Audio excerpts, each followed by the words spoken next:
Hi guys, this is Jack, host of CT The Head. Right now we're 3 days into 2020 and wow, what a year 2019 was. I hope you all are having a wonderful year so far, have gotten your resolutions listed and maybe making good progress on them.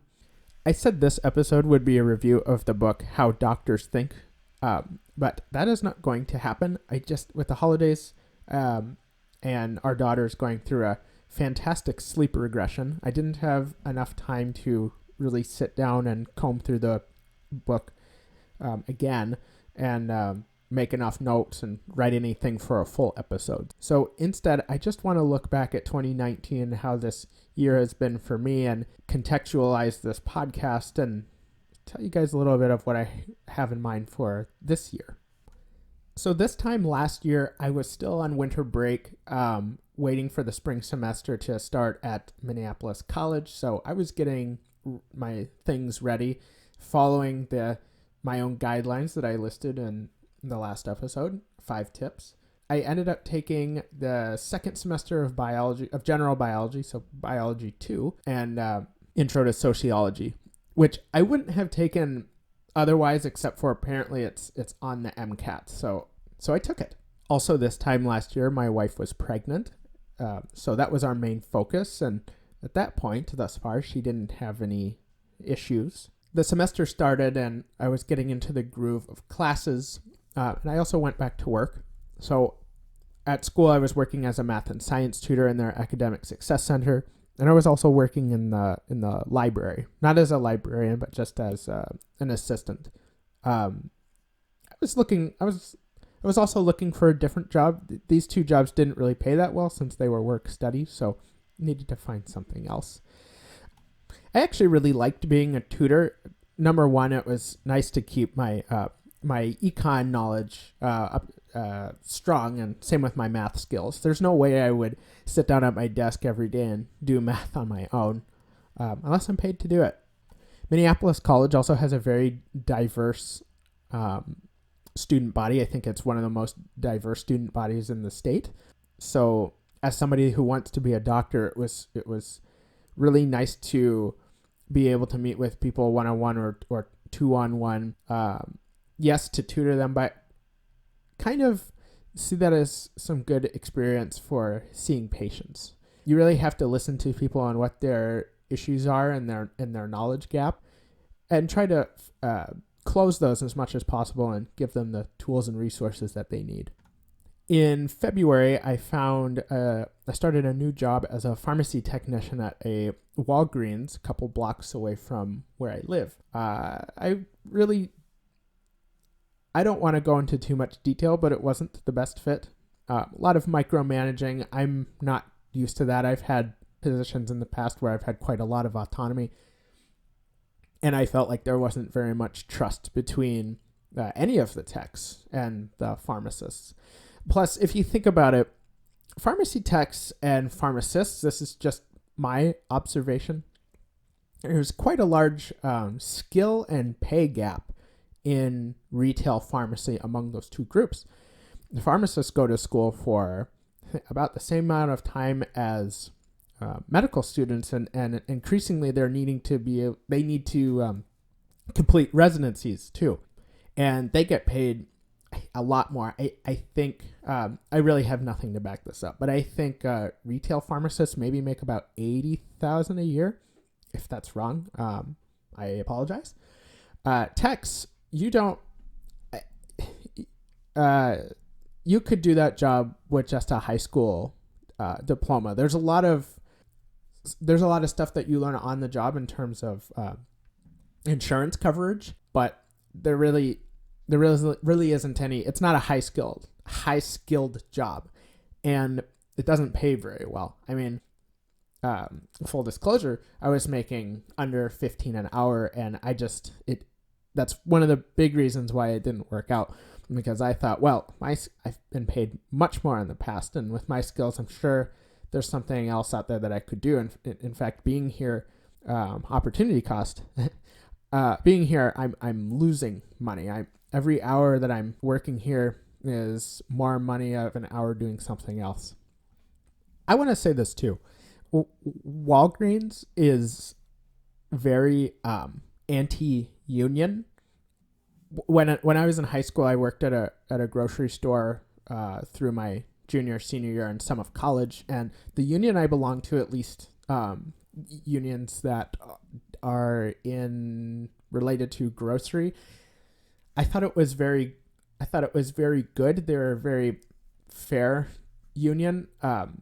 For some reason, as a high school student, I still had to pay dues, which doesn't make a lot of sense. But if you're gonna get union benefits, yes, you have to pay for them. So I guess it does make sense.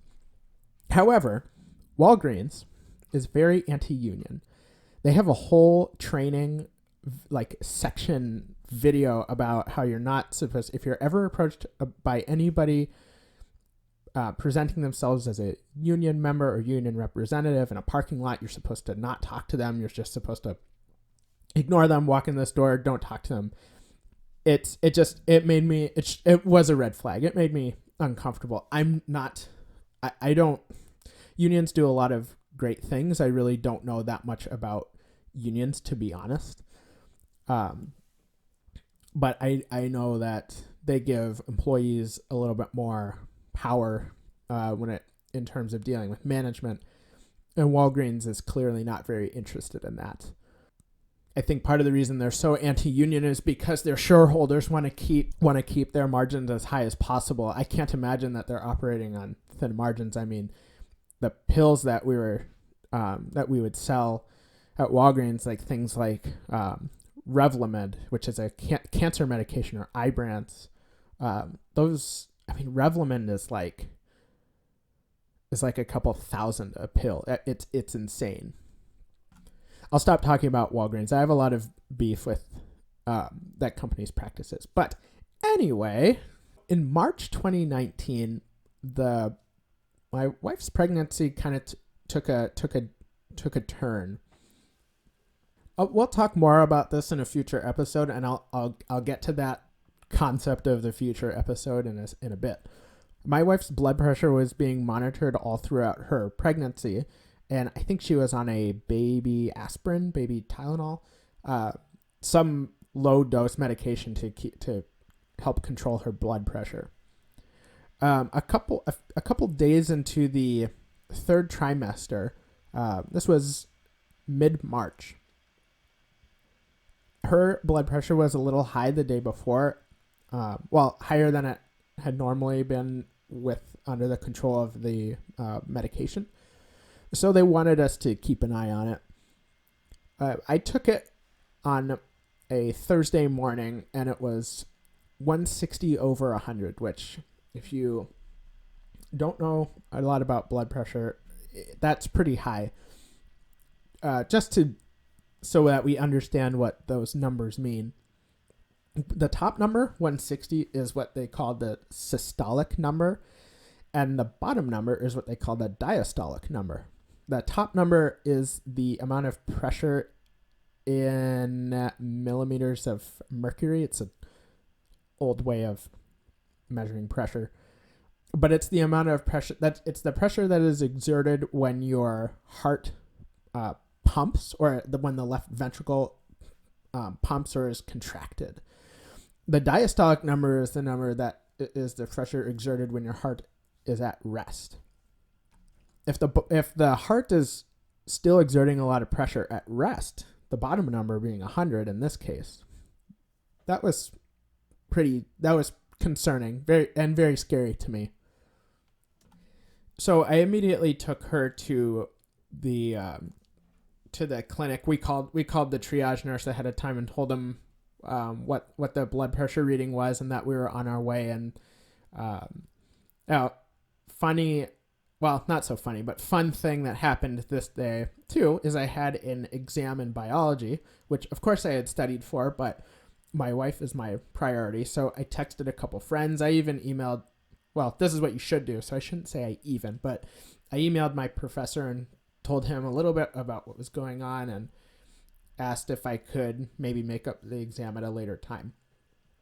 So we went to our clinic, and we were at triage, and they had to control the blood pressure through other methods, but we were there for a couple hours. So, and my wife was feeling okay and pretty comfortable, and she was safe. There wasn't anything critical or that needed to be dealt with immediately at that moment. So I had about an hour and a half to drive to class, take the exam as efficiently and quickly and wellly as I possibly could, and go back to the clinic. So when I got back to the clinic, we met with a perinatologist, which is a physician concerned with the health of mother and fetus before delivery and shortly after. My wife was diagnosed with preeclampsia, and she had to be transferred via ambulance to a hospital in the Twin Cities called Abbott Northwestern. That was a Thursday, and our daughter was born that following Monday. I don't want to get into too much detail with this yet because there's a lot more to this whole situation, and there's a lot of stuff that we can unpack, and I really want my wife to be on the show to talk with you guys about this experience too. So my wife had to have a C-section, and our daughter was taken to the NICU, which stands for Neonatal Intensive Care Unit, at the Children's Hospital in Minneapolis. We were there for, I think, 2 weeks, and then, which she didn't have to be there that long, but before they could send us up to special care, which was the facility where infants that didn't need supplemental oxygen could be. My daughter was born 11 weeks early, so she was born at 29 weeks gestation. Typically, a full pregnancy is 40 weeks, or the 9 months, as I think most of us are familiar with. But special care didn't have any room for her at that time, so we had to stay in the NICU, even though she could have been in special care earlier. So we got sent to special care, I think, on the 3rd week that we were there, and we were there for another 3 weeks after that. So we were in the hospital a total of about 5.5 weeks or so. My daughter is a super strong preemie. She did very, very well in the hospital, and we brought her home in late May, and she was doing great. She's awesome. I mean, she's still doing great and very healthy and is awesome. She's trying to walk now. Definitely crawling all over the place. A couple weeks after we brought her home, we had a very serious incident with her that I can't talk about right now, but this will be something that I will for those of you who don't know me, I will reveal what happened later this year. We can't talk about it right now, and I promise this will make sense when we do. So through this whole hospital stay, I was still working and going to school. And by the end of our hospital stay, or by the end of the semester, I had managed to achieve a 4.0. Granted, yes, it was a stressful time, but our most of my daughter's cares were being performed by the nurses. Of course, my wife and I were very hands-on, but it's not like when you're at home when you have like 100% full responsibility of making sure your child stays alive. So I feel like I had quite a lot more time to put in that hours needed to study. And I think she slept very well in the hospital at night too. So that helped. Also, most of that time, in fact, all of that time, she was in some kind of incubator. So she wasn't crawling around a lot. Crawling around at all, or we could take her out to hold her to do like skin to skin care. They, if you've ever had a child or will in the future, they encourage parents to do skin to skin care with your child. It helps with their development and learning your scent and figuring out who their parents are. So to Walgreens' credit, through this whole hospital situation, the one big advantage of my job was that it was very flexible. So when I found out without, really any warning that my wife was going to have a C-section, I was able to just take take that time off. Right there. I was already at work and she texted me and I told my manager, it's like, I gotta go. This is happening. And they said, of course, go. And through some of the incident that happened with my daughter, I was able to do the same thing. And after we got home, through really all of the summer, I stayed at Walgreens and continued to work there. Additionally, that's when I met Dr. Key, a trauma surgeon at one of the hospitals here in the Twin Cities area, who I have been shadowing since August. And before I left Walgreens, I was really thinking about what sort of... I knew the tech thing wasn't going to work out for me. So I was trying to figure out what kind of job I could have going forward, or what I should do. And I was quite bored a lot of the time at work doing a lot of the same things. You know, when you're just standing there filling and you've got the muscle memory down, you have a lot of time to think. And I had thought quite seriously about starting my own business, trying to help do some sort of analytics for startups. I went through all kinds of things in my head, and I was applying around and trying to figure out what to do. And that's kind of where I realized that before school started, what was driving me pretty insane with just working was that I didn't have any sort of outlet to do my own thing. And that's where I got the idea for this podcast. And in my research of what kind of pre-med podcasts there are out there, there are many that are hosted by people who are already doctors or students who are in med school.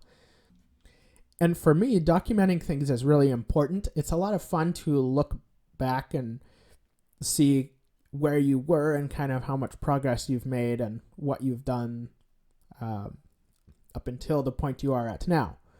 And I had no experience with podcasting. I listened to a lot of podcasts, and I thought, I think this is an outlet or a thing that I should explore. And I had to figure out how to even do this. I don't record things primarily at all for a living, and I'd never done it beforehand.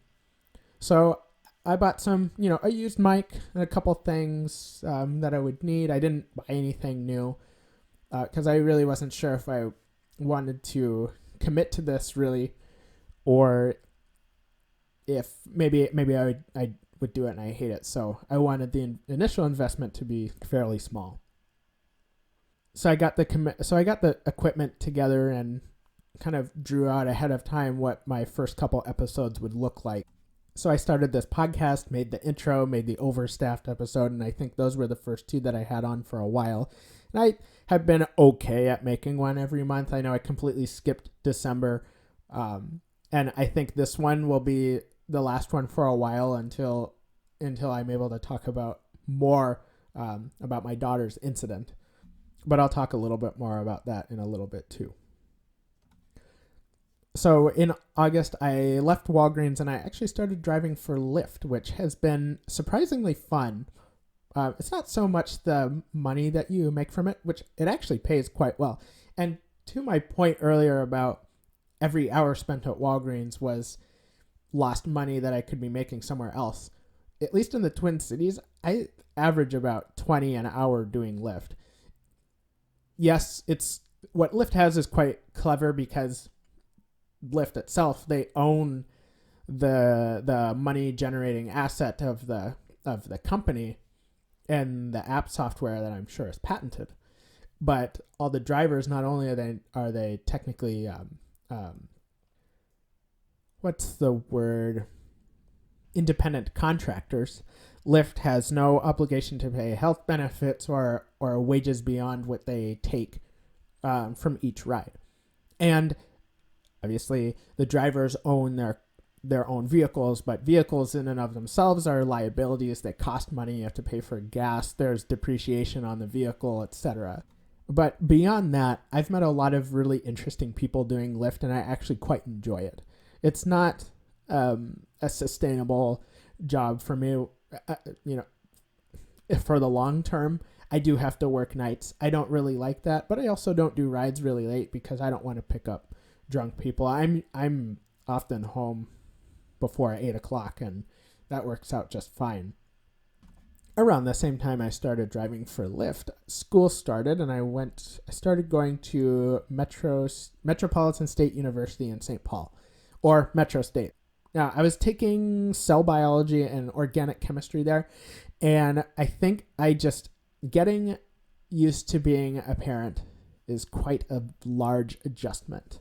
And I definitely bit off more than I could chew, and hence taking a break from classes. So I ended up just withdrawing from both of those. There was one night where I was working on labs for both of those classes, and I was up really late, and I kept getting delayed because my daughter kept waking up. She keeps waking up every 2 hours, and I just got to the point where I laid on the floor, literally working on a lab, and I fell asleep, and my wife woke me up at 3 a.m. and I'm there laying and prone asleep on a pile of papers. And that was kind of the moment where I thought, I think I have to reel this back a little bit. So that's what I ended up doing. I think I left Metro in late October, and I'm actually glad I did. It's a really nice campus. It's a nice school. It really works for people who are commuters that have jobs and lives outside of primarily being a student. But it was interesting being there because I really didn't feel like I was at school. And I unlike Minneapolis College, I didn't feel a very tight sense of camaraderie amongst the students. I mean, when I went to Minneapolis College, I think within the first 2 weeks, I had friends and people that wanted to study outside of class and really make an effort to do that and to learn. And I spent 2 months at Metro, and I got none of that. And I'm not about no collaboration. I do like to study by myself, but I like to feel like I'm a part of a group that is studying where we have a common goal of doing well for ourselves and doing well as a group. So I'm on sabbatical from school and still driving for Lyft and job hunting, looking around for other things. I've been in this cycle of trying to figure out what I want to do. Do I go back to doing finance because it pays well and I have skills where I can do that? Do I do clinical research? Do I do something completely different? I mean, I even looked into to see what would need to be done to become an electrician because I like to work with my hands, and sitting at a desk doesn't always sound very appealing. Just something different. Or do I try to get into healthcare because that's really what I want to do and that would make the most sense? So, and just trying to figure out what to do with a job, I've just been going over this cycle of what do I do, and I've really just landed on I need to get my foot in the door in some hospital system doing almost anything, just so I can start learning those systems. And I mean, that's where I really want to be anyway, is in a clinic or in a hospital. So that's been my focus for the past couple weeks here. And of course, just enjoying my family. We had an awesome Thanksgiving. We had an awesome Christmas. New Year's was fun. We didn't do anything. So, I mean, you can't do much with a 9-month-old. Definitely not going to go out and party. So that was our 2019. That was my 2019, and it's been a heck of a ride. Now, I received some constructive criticism from a friend of mine. She does comedy. She's done voice acting before. She has a lot more experience with these recording kind of things as I do. And her constructive criticism was that I sound scripted and that I need to focus the show. And you know what? She's right. In fact, I heard I sounded scripted from another friend of mine who does more stuff like this too. And I'll be honest, I have been writing scripts. Right now I'm not reading off of one, I'm reading off of bullet points and And I feel like this is more choppy because I can't just read off of thoughts that I've previously put on a page and rehearsed myself before recording them. And when I go back and listen to previous episodes, like, yeah, I do sound scripted. It's, like I said, I'm new to this, and it's not going to be perfect with these first 4 or 5 episodes. It probably won't. It's not going to be perfect going forward, but it will certainly strive to get to some sort of perfection, or at least something that works with me, that works with this show. So I will try to figure out how to sound less scripted. Maybe I should just do bullet points like I'm doing now. Maybe I have to figure out a way to make my own voice come out more when I'm reading a script, or maybe I should do some kind of half and half situation. I think that's something I'm going to be trying to figure out in taking CT the Head into 2020. Her other piece of advice was focusing the show. So it's tough because this show is supposed to be, like I've said, the audio journal of my experience as a pre-med, or the audio journal of my journey through pre-med. So I want to strike this balance between not talking about myself each episode, but also keeping you guys, the listeners, updated on what I'm doing. So this is another thing I have to figure out in 2020 is maybe I have to have some kind of update section at the end or something like that. Something so that you guys know what I'm doing, so that I feel like each episode in my mind is like an etch or another line or another curve or some shading or color to this whole picture of becoming a doctor, so that somebody in the future that wants to do this can listen to this podcast from start to finish and maybe not use it as a guide for themselves, but use it as like, oh, this is something that he did. This is something that he struggled with. Oh, he had to take a break from school. Wow, becoming a doctor really is a difficult endeavor, and it is, because life gets in the way, and you have to take those things in strides. In order to focus the show more, it's possible I just need to change like what this show is. Anyway, I will be doing a lot of brainstorming about this until we record the next episode. But certainly something that I want to do going forward, which I have mentioned before, is to have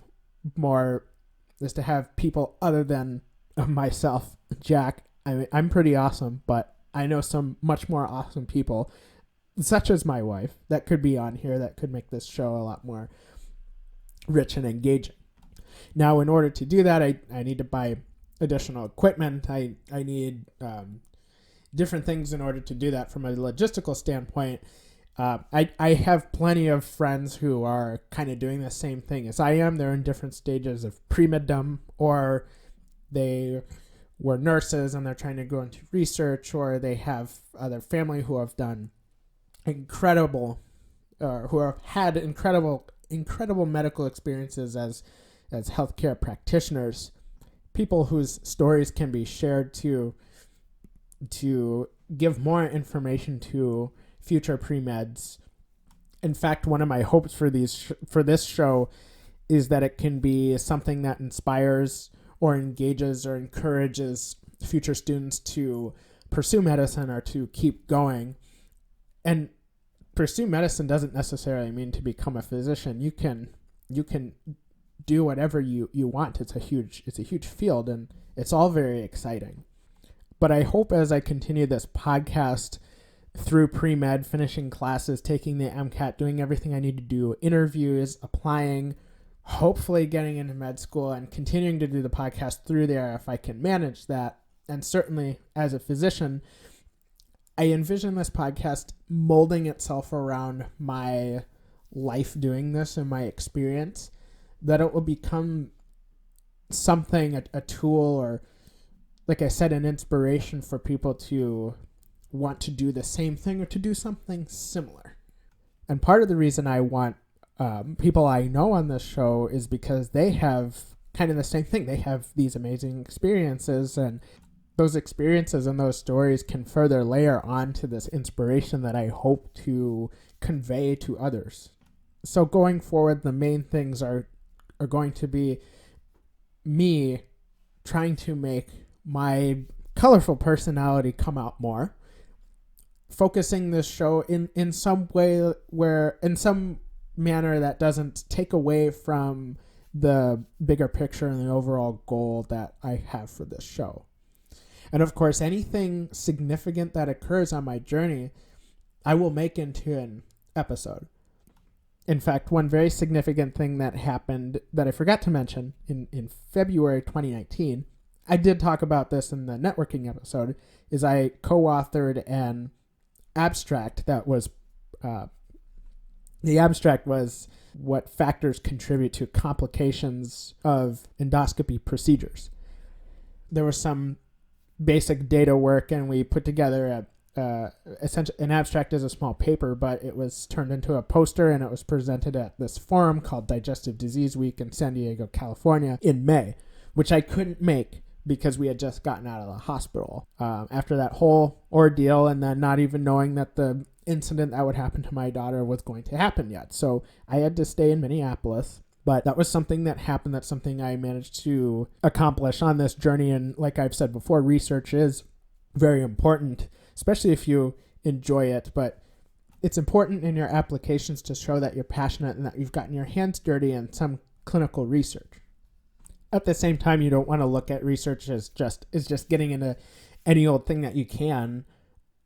Take an opportunity when it comes, but don't view doing clinical research as just checking a box off before you do your med school application or whatever it is that you want to do. Research is about asking questions and learning, and it's the learning part that I think is most exciting for me. And it's nice to have that publication out there as well. So overall, 2019 was a very exciting year, perhaps a little bit too exciting. A lot of changes, a lot of decisions, a lot of things happening and ongoing, but I'm excited for 2020 and what CT the Head could become in this next year, and how I want to grow the show, and what new things I want to do with CT the Head. So I'm excited for 2020 overall. We'll see how this happens. I think certainly every year I'd like to do kind of a review like this. Again, I'm sorry I didn't get to the book review, but if you can check out How Doctors Think by Dr. Jerome Groopman, it's a fantastic book. I would highly recommend it. It's less about it's about like cognitive errors that doctors can make. So it has a lot to do with different kinds of biases that we have just in general as humans, and how that plays into a doctor trying to practice medicine on people. There are some basic technical things in the book too that just scratch the surface a little bit about like certain machines, like the ECMO machine or the basic flow of fluid through a heart and the different parts of the heart and things like that, or at least the main parts of the heart. So it's a very good book. I would recommend it. I will give some summary in a future episode of it. I'm sorry I had to shelve it for now.